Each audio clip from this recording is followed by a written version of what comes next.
VCY America presents Crosstalk, a nationwide call-in program discussing issues that have an effect on our families, our communities, our churches, our nation, and our world.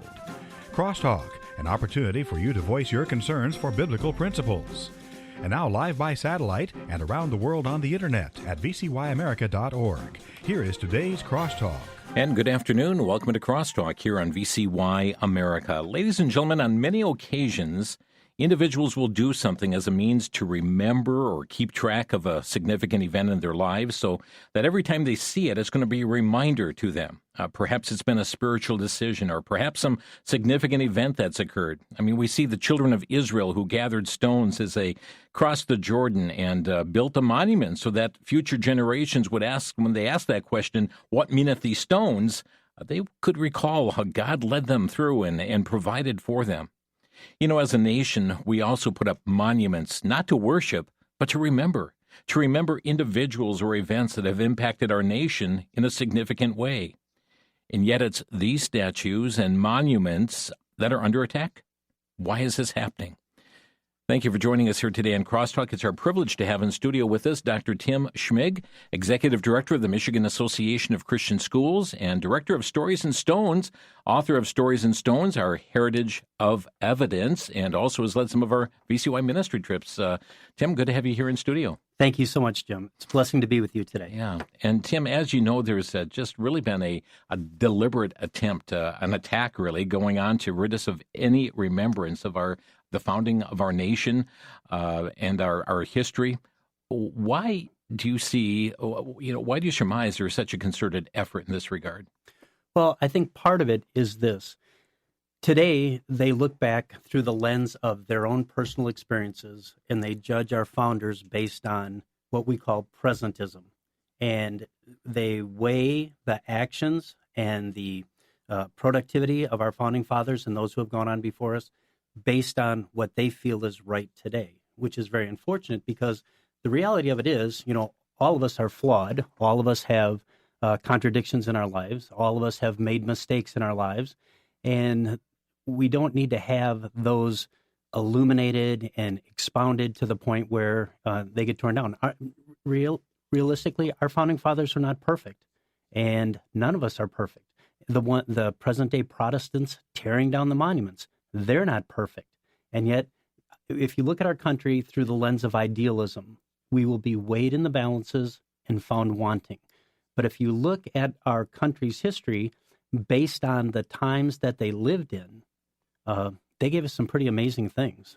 They have, and there are many, as you know, who try to argue that we are a secular nation. Mm-hmm. And the question, though, is if that is the case, then why are there so many spiritual themes that we see in monuments, especially in our nation's capital? Yes, and they put that up as a testament to the providential plan and the providential protection that they had. You take to our very first founding document, the Mayflower Compact. It starts out, in the name of God, amen. It's a document that starts out with a prayer. And then it says, undertaken for the advancement of the Christian faith. And then we sign our names to it. And it's interesting that when you take a look at our founding documents, the Mayflower Compact, the Declaration of Independence, the Constitution, our state charters, all of them are being signed by the people that are there at the time. And one of the reasons that they're signing it is because the worldview that they had, they believed they were making a vertical covenant with God, a horizontal covenant with each other, hold me accountable for what we're doing. It's very clearly an evidence that they are accountable to God, and they wanted fidelity to the past, to honor those who have gone on before them, that got them here, and then also faithfulness going forward for future generations to look and say, these men signed away their lives, their fortunes, their sacred honor, so that we could have this birth certificate to the greatest, freest country this world has ever seen, and we are supposed to be custodians of that heritage. It was called the Grand Experiment. It was, absolutely. Mm-hmm. And yet we are seeing, even with our flaws of the past and our flaws present, that there is no other country that can rival the United States as far as these documents. No, and you take a look, if you and I went to any junior college campus or any college campus in America, and we were to say, can you name 3 founding fathers? Typically, if they can name 3, they'll name Thomas Jefferson, Benjamin Franklin, George Washington. And then if you ask a follow-up question, what do you know about either one of them? Second thing they'll say is they own slaves. And so is there anything else about the life of Thomas Jefferson that would merit consideration, would merit study, would merit contemplating the things that he did and why he did it? And if you take a look at the volume of our founding fathers from 1770 to 1805, there's probably 250 major characters. And today we know 2 or 3 of them. There's a wealth of people. And all of our founding fathers were recipients of common grace. And by that I mean the rain fell on the just and the unjust alike. They realized for the most part that there was a divine being, and they would have to one day give an account to that divine being. And in their public proclamations as officials of their either colonial charters or state governments, they were, I can't say that they had a biblical worldview, but they at least honored biblical principles in the things that they did. Dr. Tim Schmig, our guest here today on Crosstalk. Let's talk about some of these monuments that have come under attack. The New York Post reported just a couple months ago a story about the New York City Council. They said they're advancing a bid that could yank monuments honoring Washington, Jefferson, and Columbus. So let's begin talking about some of these because we have a very distorted presentation of these individuals today. Let's begin with Washington. What should we be knowing about George Washington? Well, a man of character. When Ronald Reagan gave his first inaugural address in 1981, he said directly in front of me, a monument to a monumental man, George Washington, father of our country.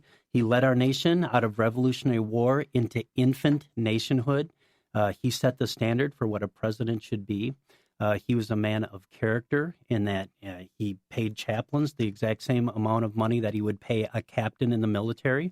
He thought that his soldiers should be attending divine services.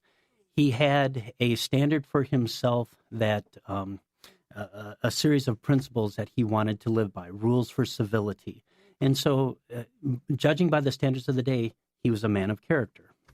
And yet, so many people have insisted, and you referred to this earlier, that he was a slaveholder. As such, there should not be a monument remembering him or any slaveholder. How do you respond to that?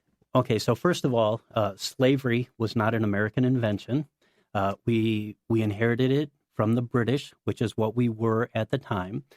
Paul Revere never went through the countryside and said the British are coming because we were all British. He would have said the redcoats are coming, the king's regulars are coming, the king's minister's own are coming. He would not have said the British are coming. We inherited a couple of really bad concepts from the British as colonists. Their lousy roads, we inherited that from them. Their very poor agricultural systems, we inherited that from them. Their caste system. In colonial America, there was the very rich and the very poor. We inherited that from them. And yes, slavery was a part of the American culture. The fact that they owned slaves, many times the slave owner would give them manumission or freedom upon the death of the slaveholder.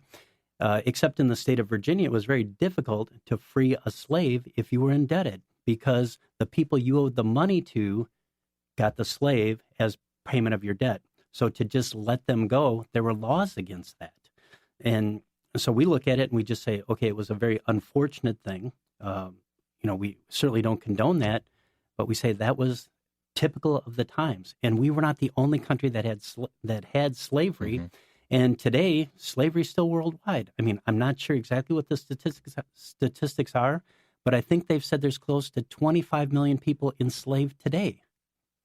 It's also very interesting that those who enslaved, those known as slaves, were of the same skin color. Exactly. Mm-hmm. That's how we got them from Africa, from the slave traders there. Mm-hmm. And most of the slaves didn't end up in America. They ended up in the islands south of us in that they were on the plantations, the sugar plantations, and other things. We got a few of them, and proportionally fewer than the Caribbean islands did. You mentioned George Washington being a man of character. There are those who really wanted to make him king. They did, and he turned it aside. Mm-hmm. And when you take a look at the life of George Washington, immediately after he died, there was a reverence for him. As a matter of fact, you could get a Washington Bible. The salesman that would go city to city, they would put an imprint of a caricature of George Washington in the front, and they would sell the George Washington Bible. Then, a period after that, you go into the debunking period, which is the Parson Weems period of the stories that are probably myth, or at least some mythology to them. And then you have to get up into the total debunking of, well, he swore, he did this, he did all of this and everything. And it's like, okay, we understand all of us are flawed, all of us have contradictions, and yet we take a look at the good that he did for this country, and I think that needs to be celebrated. Let's take a look at another individual whose statues and memorials have been under attack, and that is Thomas Jefferson. Yes, well, Jefferson, one author called him the American Sphinx, in that you can look at Thomas Jefferson's writing at any period in his life and see a number of things totally contradictory in his life. Brilliant statesman. He writes his notes on the state of Virginia, and he travels Virginia, makes observations, has things that are said about that. He starts the University of Virginia. He's one of the authors of the Declaration of Independence. It's interesting when you look at his obelisk at Monticello, he does not list being president of the United States. He writes the Virginia Declaration of Rights, religious freedom, and all of these things that he does, and yet he is a slaveholder. And he's also a very poor money manager. He dies deeply in debt. And one of the ways that he gets out of debt is he sells his extensive library to the Library of Congress. When we took the VCY tour and we toured the Library of Congress, I had folks go in and look at the Jefferson Library.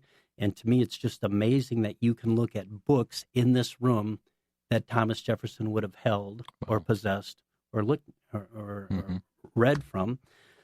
So, yes, a man of tremendous contradictions. And then you also have to look at Jefferson's life on a timeline, because when he is the governor of Virginia, when he is at the Second Continental Congress writing the Declaration of Independence, he has a respect for spiritual things.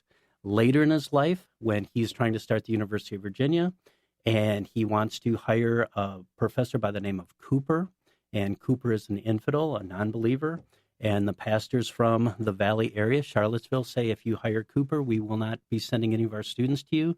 Well, at that point, he's older in life. He has no public position as far as government position, and he writes some pretty vehement things against clergy, against the deity. And so you look at it, when did he say this in his life? It was not indicative of all of his public statements early in his life. Dr. Tim Schmig with us here today on Crosstalk from, directs Stories in Stone, but also is executive director of the Michigan Association of Christian Schools, and has authored Stories in Stones, Our Heritage of Evidence. We're going to take a quick break. We'll be back in just 1 minute here on Crosstalk on the VCY American Network as we talk about the topic today, what meaneth these stones? And we're going to look further here today at other stones that have been under attack today, that of Christopher Columbus, that of Abraham Lincoln, and some other information as well that we trust you'll find quite fascinating as we see this attack taking place across our nation. You're listening to Crosstalk on VCY America. Back in 1 minute.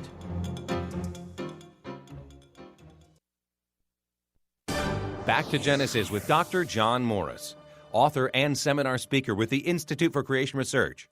Dr. Morris, since in the Garden of Eden people were eating plants and certainly insects died there, can we say that there was no death before sin? Chris, creationists insist on the biblical doctrine that the wages of sin is death, and that Adam's rebellion brought death into a once very good creation which had no death. In doing so, we must be careful to use the right terms. Certainly Adam and Eve were commanded to eat fruit in the garden, and this implies plant death. It would also be difficult for Adam to avoid stepping on an ant as he walked around. But is this death? The Bible never uses the term living for plants or insects. It teaches that life is in the blood and speaks of the breath of life. Thus only air-breathing, blood-filled animals lived or died. Chris, there was no true death before sin. Let's go back to Genesis for our perspective on these things. Thanks for joining us for Back to Genesis.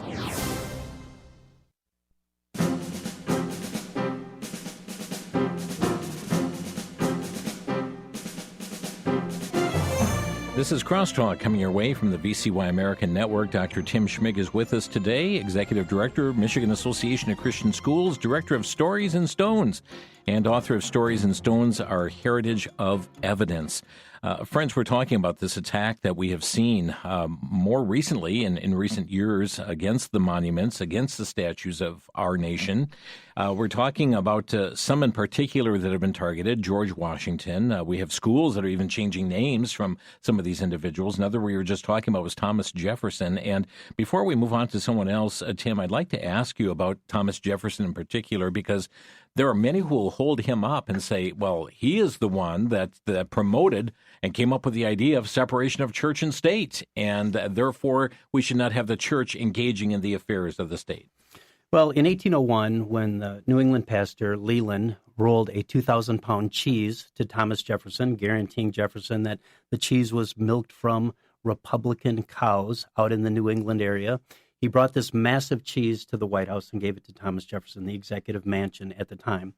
That very same day, Thomas Jefferson answers a letter from the Danbury Baptist, a group of Baptist churches in Western Connecticut. And in that, they are asking the question, will President Jefferson, like his predecessors, declare days of fasting and prayer? And in that, Jefferson makes a statement that there's a wall of separation between church and state. And what Jefferson's concept of the wall of separation, I think, has been most clearly defined by Dr. Dan Dreisbach from American University, where Jefferson's concept of the wall would be between the federal and the state government. He had no problems with state governments promoting days of fasting and prayer. And the whole idea of that letter, the Danbury Baptist letter, it lies dormant until the mid-1800s, when one of the Supreme Court justices remembers that his law professor mentioned that letter. So he contacted the Library of Congress and said, we need a copy of that letter. I'd like to see it as we are adjudicating this case.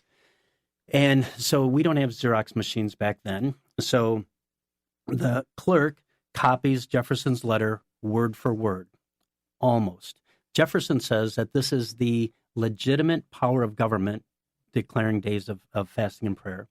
And the clerk translates the word, and he says this is the legislative power of government. And all of a sudden, that misstatement in the letter, it enters the American lexicon. And so that about 1860, 70, you get that in the one Supreme Court case, mentioned a few more times. And then you come to the Everson v. Board of Education Supreme Court case, where the whole idea is, can a public school bus be used to transport children to a private parochial school? Justice Hugo Black, the Ku Klux Klansman, is the one who writes in the Everson case that there is a wall of separation which must be held high and impregnable. So since then, Jefferson has been quoted as far as the author of Separation of Church and State multiple times every single year. And even during Jefferson's lifetime, they tried to credit him with the First Amendment. He says, no, I didn't do that. I was an ambassador to France when they were debating that. So therefore, it's very much a misnomer as far as this wall of separation. Oh, yes, it is. And it's unfortunate, but other things like that have happened in history where miscommunication, wrong identification. It's like, okay, this is our present reality. We deal with it, even though there's no way we can unring that bell. Yeah. Tim, let's talk about another one of these monuments. And I know we could spend a whole program on each one of these characters Absolutely. here, but let's talk about Christopher Columbus for a bit. We were trying to erase him, to Columbus statues coming down, and also, I mean, even looking at the calendar, there are many who have no longer allowed for Columbus Day, but we have to have Indigenous Peoples Day. Yes, exactly. And in Washington, D.C., right outside of Union Station, they have the Christopher Columbus Monument. It had a fountain to it. That hasn't been working in years. In, I think, 1992, somebody put red paint all over the monument. And to me, that's a modern phenomenon in the last 100 years, because in 1892, the equivalent of the National Education Association printed a New Testament in honor of Christopher Columbus. So for the first 300 years, we venerate the man, and we are thankful for, and I love it, discovering a new world. All right, and you know, he you take a look, and obviously he's another one of those who should have known better. Mm-hmm. And so we look at through the lens of today, look back, and they should have done something different, and they didn't. What the modern day Protestants do about our history is, first of all, they criticize it. They should have known better. Then they try to correct it. Well, he could have done this, but he didn't. And then they condemn it, and part of the condemnation is tearing down the statues, taking names off schools, removing murals from government offices, and these types of things, because they must think that if it's out of sight, out of mind. But the reality of it is, we've been given this as 1 Corinthians chapter 10 says, history is given to us, number one, as an example. We learn something good from them, but also the word ensample means scar or mark.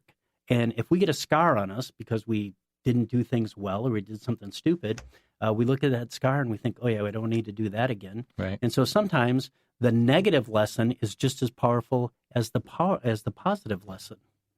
Let's talk about somebody else, and that is Abraham Lincoln. Yes. And we talked about slavery, and many would say, Abraham freed the slaves. How could it be that he is being targeted in all of this? And yet, the Emancipation Proclamation came under him, and yet one of the monuments known as or statues as the Emancipation statue has been come under attack as well.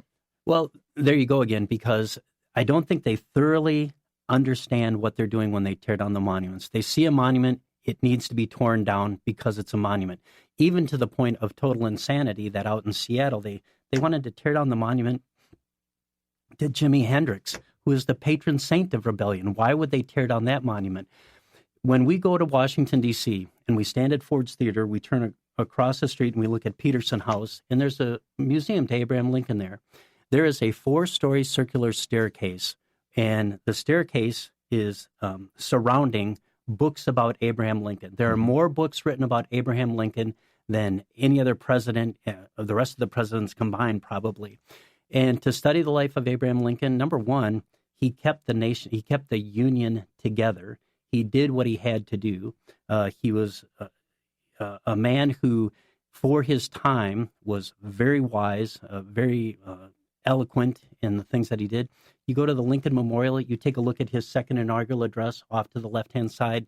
It is the most theological statement in American history. It's just replete with Bible references, prayers, requests that as we go into a national healing after the Civil War, that there would be kindness shown to the widow and to the orphan, with malice towards none, with charity for all. And for whatever reason, he didn't do enough. Well, he did everything that he could. And as a matter of fact, when you take a look at the American experience, the men who signed the Constitution of the United States, they were slaveholders, the southern states, not a few in the middle states, very few in the northern states. But in order to get this country after the Revolutionary War, they had to have a compromise. And the compromise was, we're gradually going to phase out slavery. It doesn't work, and then we have the Great Civil War. We're the only nation that's fought a civil war to eliminate slavery. It's very interesting indeed. And when you consider the proclamation that he did, day of prayer, of fasting, reconciliation, and so forth, he talked about all the wonderful blessings that we had as a nation. But we have forgotten God. Mm-hmm. Exactly. And he understood, that basically he believed, I think, in the providential view of history, that ultimately there is a divine providence over everything. Man is responsible for his actions. Man is responsible for the things. And one of the things that he talks about in his second inaugural address is that God punishes national sins. And this national sin of slavery, the punishment for it, has been the Civil War that has killed almost 750,000 people. Almost every family, North and South, was touched by the Civil War. Yeah. Dr. Tim Schmig with us here today on Crosstalk, and our topic today, what meaneth these stones, and talking about this. And Tim, I know there are so many more monuments and statues and individuals we could talk about, but I'd like to approach this from another aspect, and that is, when I looked and as I was preparing for today's program, all of a sudden some of these communist goals start coming through my mind. Here's goal number 30 from the communist goals. discredit the American founding fathers, present them as selfish aristocrats who had no concern for the common man. We're seeing that fulfilled. All right. Well, think about it. Today, the hymn of today's Protestants is "In Mao We Trust," and they have "How Great Mao Art," and they look at the communist model and they totally ignore the 20 million people that were killed in these communist regimes, and they look at this and they use it to denigrate it. Eldridge Cleaver and others would say that basically the history of the United States, a quote from Eldridge Cleaver said that the government of America was a government of the pigs, by the pigs, and for the pigs. And then they talked about the fact that we need to destroy the past, condemn the present, and rewrite the future, which is exactly what communist China did with their plans and with their Cultural Revolution. They destroyed the past so that if we can destroy it, it didn't happen. So, friends, I want you to understand one of the communist goals is for a discrediting of the founding fathers, and Yes. that is part of the goal. Here's another one. Goal number 22 says, continue discrediting American culture by degrading all forms of artistic expression, eliminate all good sculpture from parks and buildings, substitute shapeless, awkward, and meaningless forms. Oh, absolutely, and I get that, and yet when they tear down the Thomas Jefferson statue, when they remove it out of the City Hall of New York or where it was, I don't think they're tearing down Jefferson the man, but they're tearing down Jefferson the ideas that he was able to plant in seed form in our country. Things like freedom of speech, trial by jury, scientific inquiry, individual liberty, the rule of law. He would have very much assented to, if you want good laws, follow the 10 Commandments. And so are they tearing down the statue of the slaveholder or the ideas that he put in seed form in this country, which has basically given us the greatest, freest country in the world for the last 250 years? It's because those stones remind us of those ideals. Absolutely. They're a testament. And when Israel went into the Promised Land, when they were to create the monument, it was a national monument with a spiritual heritage. What mean ye by these stones? Well, there was a day that the Jordan River was 3 times its normal width at flood stage. God miraculously dried that up and brought us here. And so we look at the monuments to some of the giants on whose shoulders we stand. We cannot criticize them for not being able to see as far as they could. We shouldn't criticize them for decisions that we know today they shouldn't have done. Just like I think it's humorous. All of us have done this, but we look back to our high school graduation pictures and we think, what was I thinking when I bought that suit? Yeah. All of us have regrets. Fifth quarter quarterbacking. Exactly. So to speak. Monday morning quarter. That's it. Right. And we see that being played before us. Friends, a quick break is coming before us here, and just a little bit more discussion, but we'll also be providing you opportunity to call in on the program as well. So certainly be formulating your questions, your brief comments for us here today. Dr. Tim Schmig is with us, and asking that question, what meaneth these stones? Looking at some of the attacks that are taking place, but what is the motive behind this as well? And we are seeing the communist goals are very much at play in destroying our nation's heritage. We'll be back in 1 minute. You're listening to Crosstalk on the VCY American Network.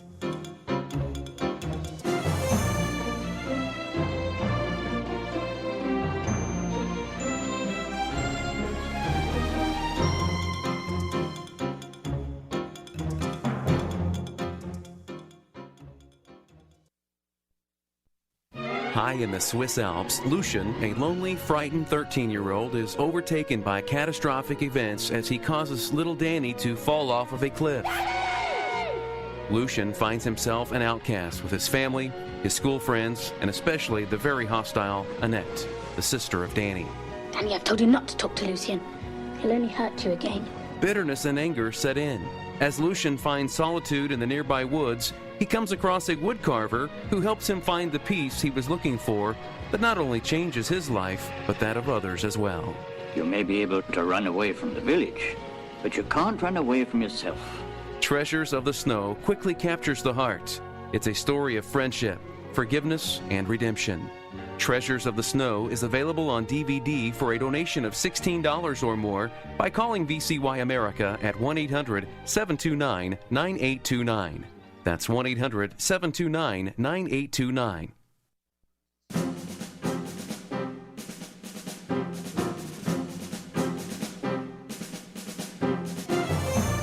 program is called Crosstalk, and it comes your way here from the VCY American Network. With us today, Dr. Tim Schmig, as we ask the question, what meaneth these stones?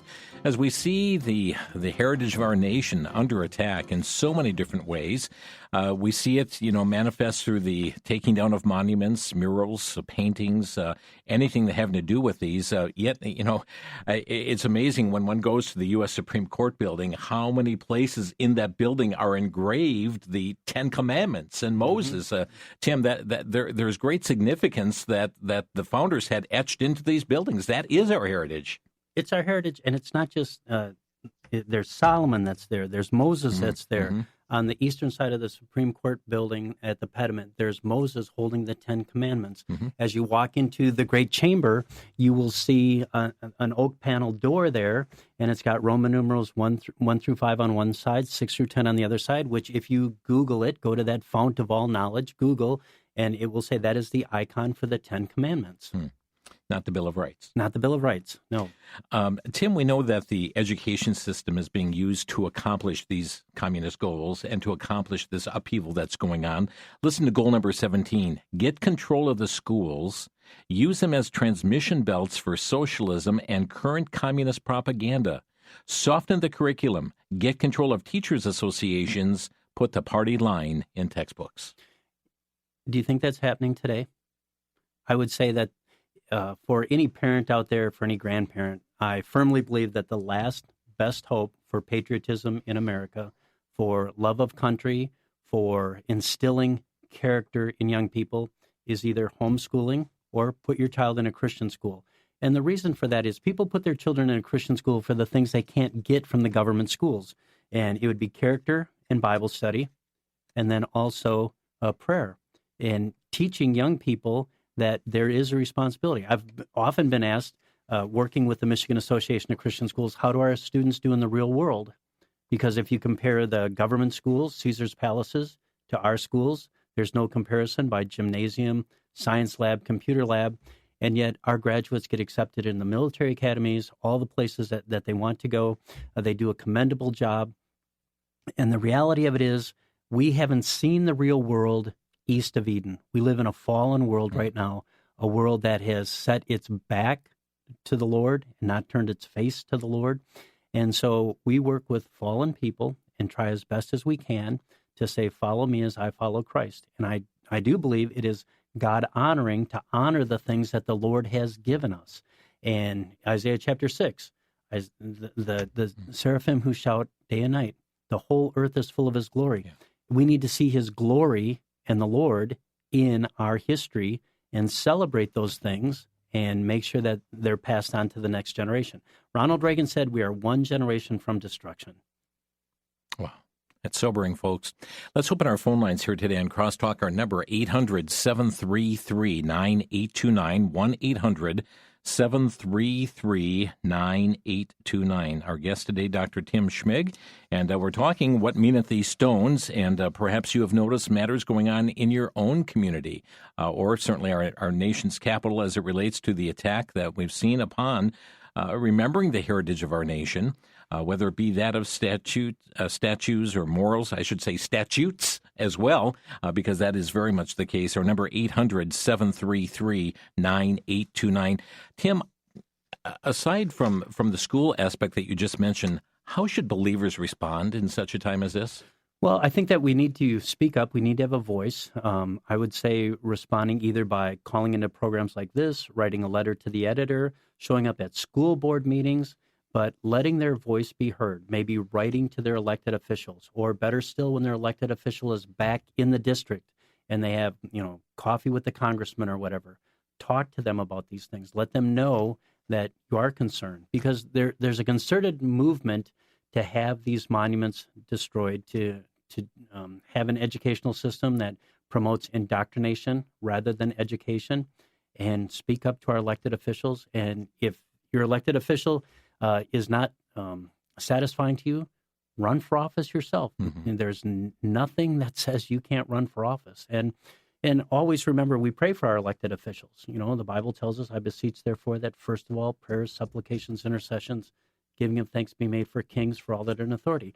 Pray that the Lord will change their heart And if he doesn't change their heart, pray he changes their occupation.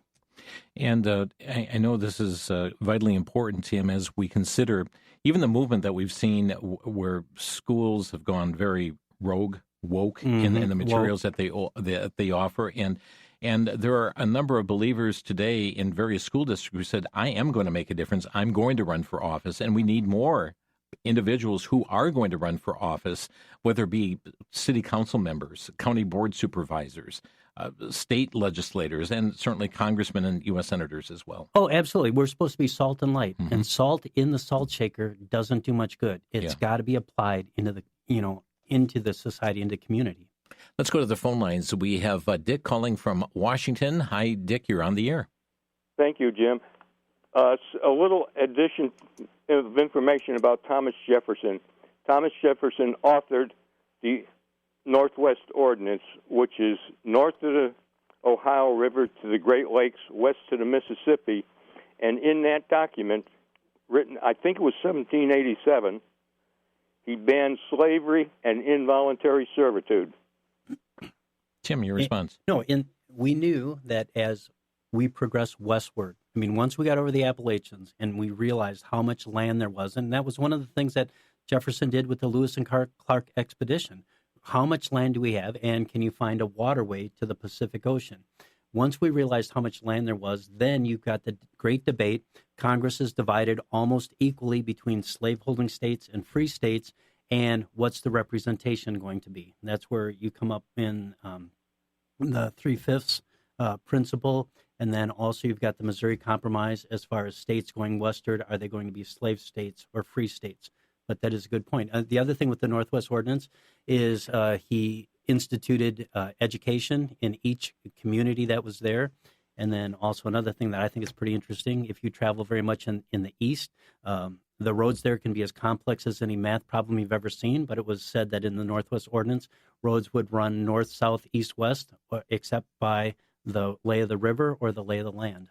Very interesting. Thank you, Dick, for the issue here today. Thank you. Let's go to Jeff next in Garland, Texas. Jeff, you're on the air. Good afternoon. I was just calling to ask why your guest keeps referring to these people who are wanting to remove all this stuff from our history. Why does he keep referring to them as Protestants? Because they are, they're protesting. They're the protesters. Okay, so it's not Protestant. Not Protestant not by denomination, but they're protesting something that they really don't know the principle that they're protesting from. I guess I should have clarified that earlier.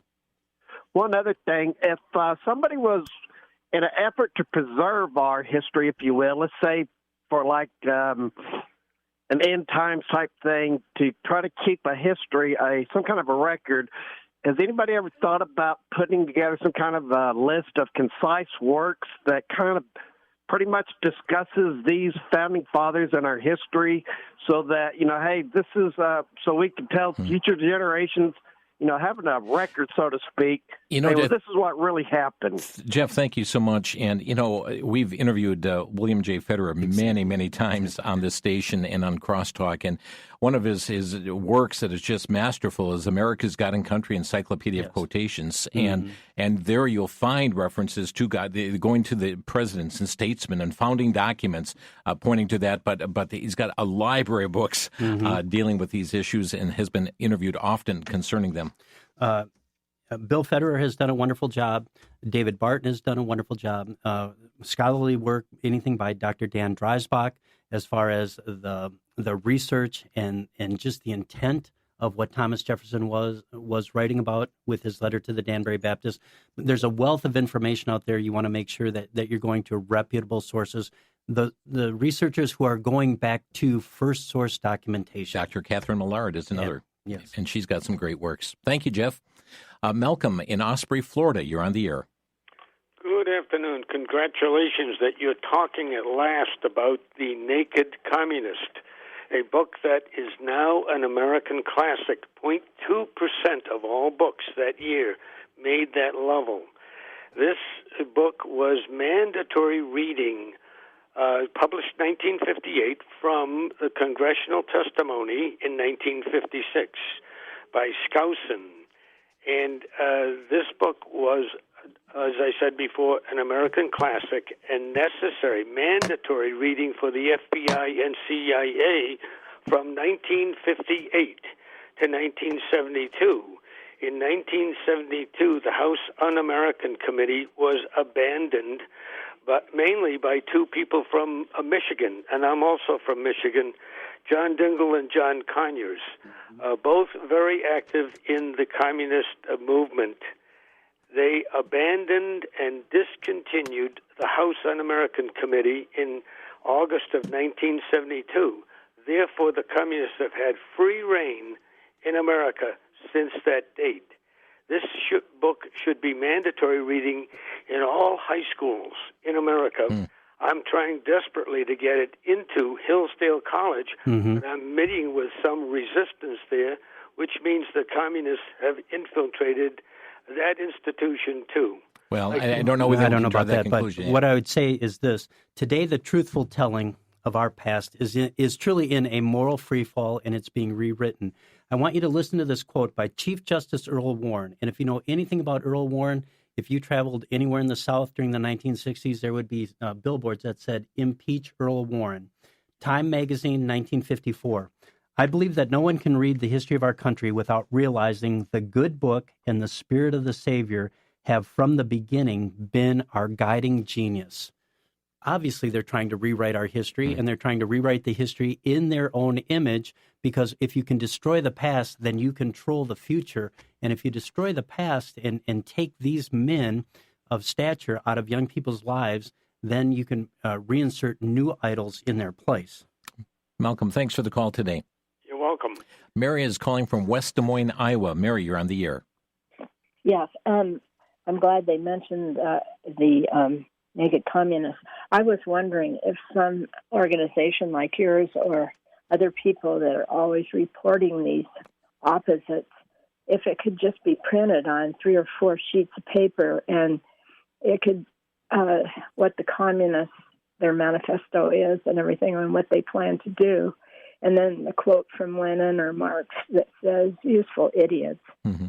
And then you can parallel it on the right with what has happened actually, and then ask a question: are you being a useful idiot? If so, rethink and look at this information and save our country or something like that. And then it could be thrown from airplanes. Well, I think, thank you, Mary. I think what we want to do is we want to light a candle rather than curse the darkness. And by lighting a candle, it's being aware of what's going on in the culture. I think that every Christian should be aware of the Communist Manifesto, the Humanist Manifestos 1 and 2, so that when we see these ideas being circulated in the public square, which another thing that they talked about was the communists, the socialists, they want a naked public square, in that they do not want any sort of religious references or anything like that in the public square. So we need to speak up and we need to be aware. Thank you for the call. We're up against a break, and thank you, Mary.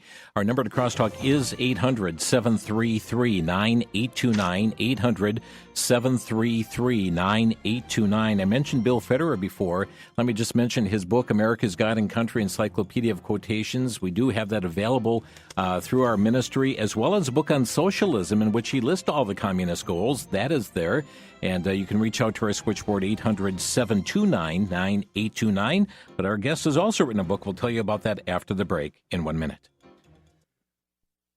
For the Worldview Report, I'm Brandon House. Our website is worldviewreport.com. I'm not sure I ever thought I would see the day, but in late November 2023, the former director of the National Security Agency, and he was also the director of the CIA at one time, General Michael Hayden, retweeted a tweet. And the picture was of a lady, probably in her 60s, holding a Bible, and then her handgun, and the American flag, stating, "I am committed to the Bible, a biblical worldview. I believe in the Second Amendment, which comes from a biblical worldview, the right to defend oneself." And she had the flag. "I'm patriotic. I believe in honoring those who have sacrificed for liberty and freedom." Well, the former NSA CIA director retweeted that and said, when asked with a picture next to a terrorist, "What's the difference?" He said, "No difference at all." That's how they view us Christians.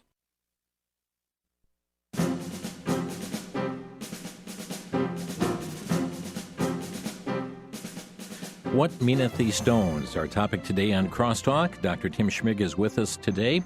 And by the way, he's written a book, Stories in Stones, Our Heritage of Evidence. Tim, where can our listeners get a copy of the book? It's available on Amazon, and they can just go right there, put my name, Schmig, Tim Schmig, Stories in Stones, and they can pick it up there. Okay, SCHMIG. Yes, sir. And you'll find it there, again, is called Stories in Stones, Our Heritage of Evidence. Let's go right back to the phone lines. Keith is calling from Napier, Nebraska. Hi, Keith, you're on the air. Yes, thanks for taking my call. I just, did your guest, did he ever read any books or see any films by Christian J. Pinto? I'm sure that he would disagree with some of what you're saying about Thomas Jefferson, because a lot of these people that founded our nation were Freemasons, and there's a lot of things that Thomas Jefferson would have said and did that led our nation astray into Freemasonry. Okay, thank you for the comment, Tim. Well, this is true, and a number of them had religious beliefs that we wouldn't agree with either, and yet we take a look at the government that they gave us. In spite of their flaws, they still were able to give us, through common grace, the greatest, freest country in the world. Yeah, and that's another whole issue on the Freemasonry and the founders in that regard, but thank you for raising that issue here today. John in Los Lunas, New Mexico, you're on the air. Hi, God bless the USA. With the way that the Washington D.C. is laid out, due to the pagan of Egypt to resurrect Osiris into the president every year, and the fact that there's a pyramid in back of our dollar with the eye of Nimrod right on top of it, man, I would say that it's been pretty far from God from day one. But thank you, Jesus Christ, whom you have revealed yourself to. Amen. Okay, thank you for your comment. And I'll say this, the most important aspect is not who occupies the White House, it's who occupies your heart. Exactly. And so critical in all of this. But again, there's a whole history there as well, and does not rest solely upon the founding of the United States. But you're going to find a number of things through the development of this nation that don't measure up to the truths of Scripture. No, they don't. And you take a look at, 1 Corinthians chapter 10, when Paul recounts the history of Israel. They did some horrible things, and God punished them for that. There's biographies of the life of David, incidents in David's life that you can't celebrate, and yet God said, David is a man after my own heart. So we celebrate the good, and we acknowledge that there's flaws, but we don't negate the whole person because of the flaw. Right. And again, we have the greatest nation on earth as far as it was called the experiment. And wasn't it John Adams who said that it was made for religious and moral people, and our Constitution's not going to be good for anything else other than that? Right. And with a representative republic, it is good for moral people. You have to be able to obey the concepts and the principles of law. You cannot have anarchy. You cannot have every man doing that which is right in their own eyes. Right. A representative republic is obeying the law. Brian is calling from Hebron, Kentucky. Brian, you're on the air. Hi, good afternoon there, brothers. Thank you, Jim, for having Dr. Tim on there.